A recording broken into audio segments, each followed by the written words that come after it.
अस्सलामु अलैकुम वरहमतुल्लाहि वबरकातुहू। मेरे प्यारे भाइयों और बहनों, आज हम एक ऐसी दुआ के साथ हाजिर हुए हैं जो टूटे दिलों को सहारा देती है, कमज़ोर जिस्मों को ताकत बख्शती है और मायूस रूहों में उम्मीद की रोशनी जगाती है। बीमारी सिर्फ जिस्म को नहीं थकाती बल्कि दिल और जहन को भी आजमा देती है। ऐसे लम्हों में हमें किसी दरवाजे पर नहीं बल्कि रब्बे करीम के दर पर दस्तक देनी चाहिए, क्योंकि वही शिफा देने वाला है, वही दर्द मिटाने वाला है।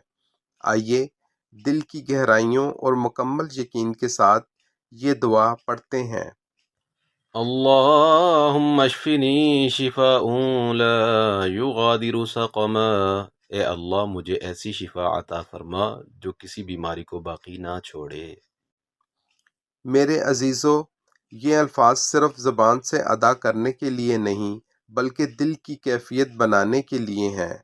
जब आप ये दुआ पढ़ें तो पूरे यकीन, आज़ी और अल्लाह ताला की कुदरत पर कामिल एतमाद के साथ पढ़ें।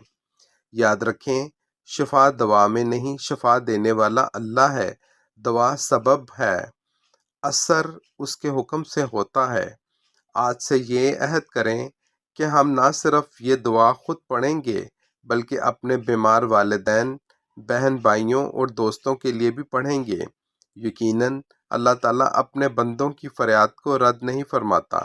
अल्लाह ताला हम सबको कामिल सेहत, आफियत और ईमान की सलामती अता फरमाए।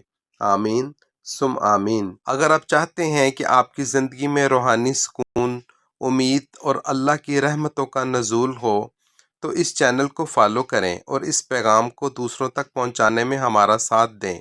अल्लाह ताला हम सबको सेहत, आफियत, रिज़्क़ हलाल और कामिल ईमान अता फरमाए। आमीन या रब्बुल आलमीन।